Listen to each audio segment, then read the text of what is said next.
My name is Melanie Roberts.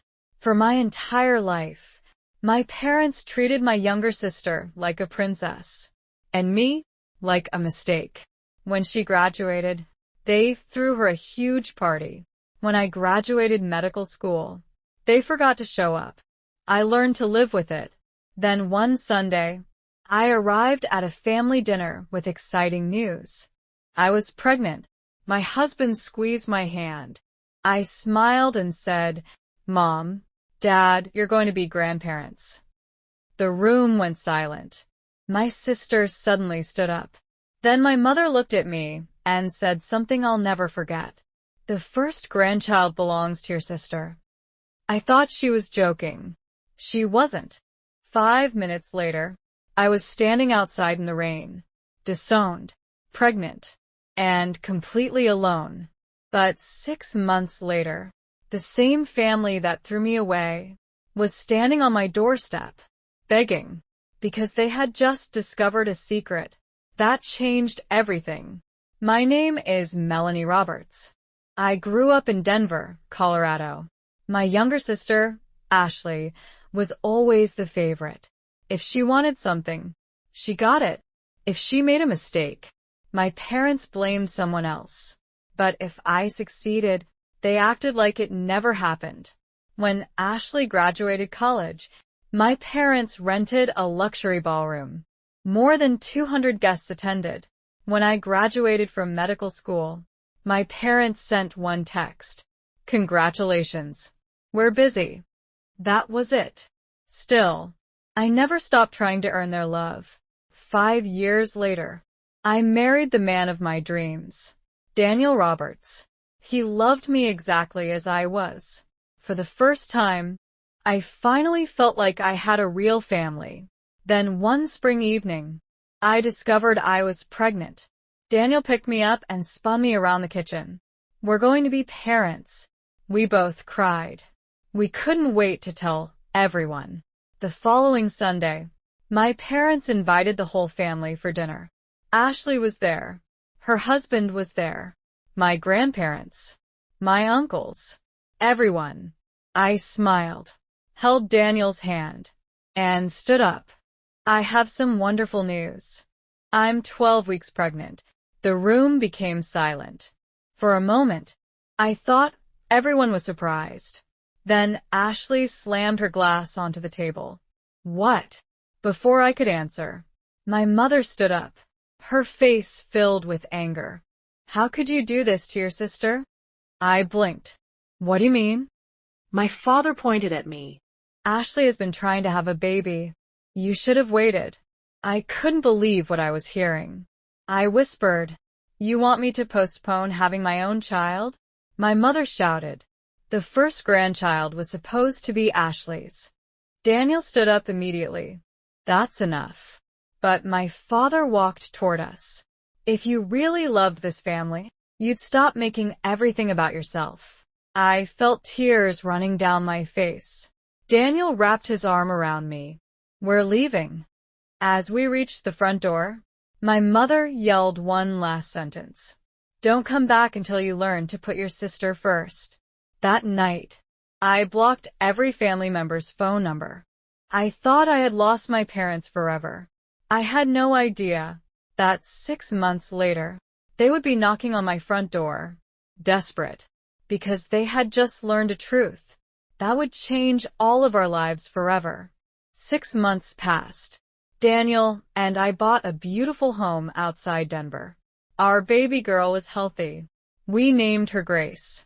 For the first time in my life, I felt completely at peace. I no longer waited for my parents to call, because they never did. One rainy afternoon, someone knocked on our front door. When I opened it, I froze. My mother, my father, Ashley, all three were standing there.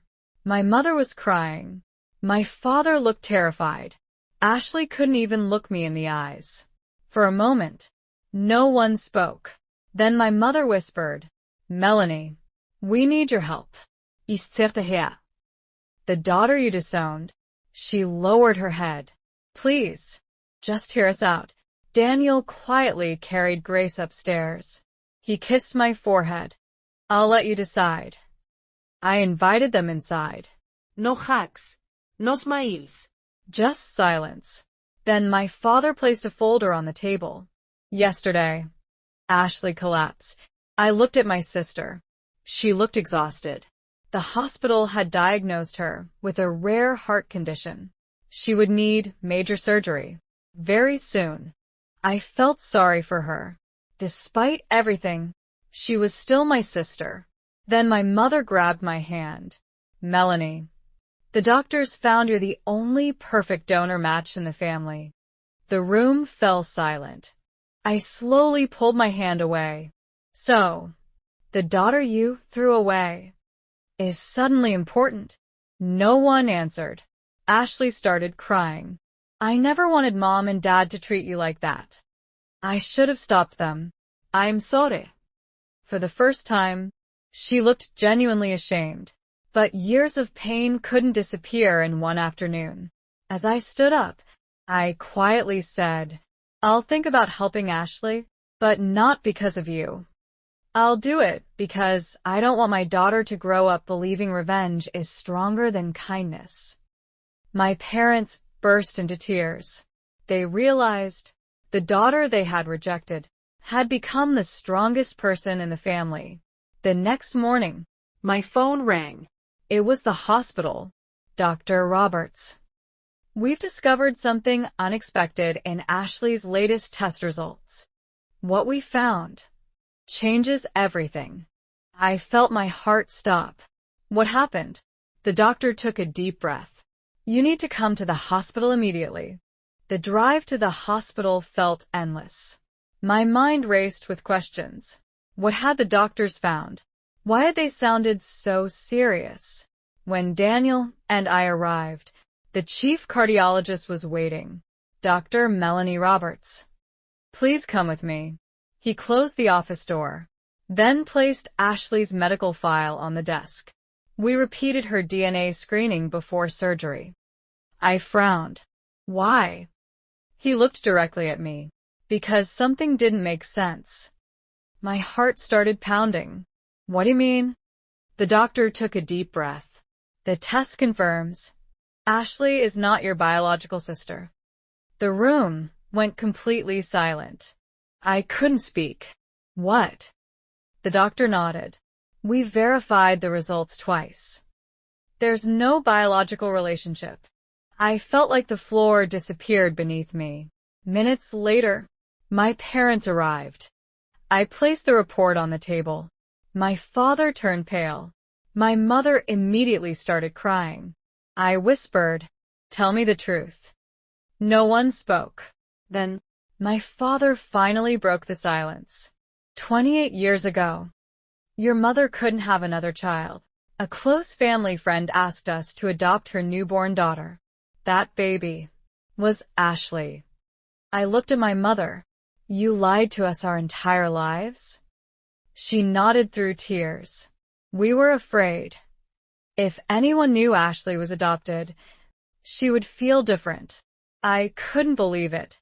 "So you spent my entire childhood treating me like I mattered less to protect a secret?" My mother collapsed into a chair. "We thought we were protecting her, but instead, we destroyed you." Ashley was crying uncontrollably. She walked toward me. "I swear, I never knew. If I had known, I would have never let them treat you this way." For the first time, I believed her. She wasn't the villain. She had been trapped in the same lie. Just then, the cardiologist entered again. "There is more. The donor surgery won't be necessary." Everyone looked at him. "We found another compatible donor through the National Transplant Registry. Ashley's surgery could move forward without putting my health at risk." The entire room burst into tears. As everyone hugged each other, I quietly walked toward the window. Years of pain, years of rejection, had all been built on one terrible decision. Then my phone vibrated. It was my attorney. "Melanie, Your grandmother's lawyer has arrived. She left behind a sealed letter, and it's addressed only to you. I slowly closed my eyes. Something told me this letter would change my family's future forever. The next morning, I walked into my attorney's office. An elderly man stood beside the window.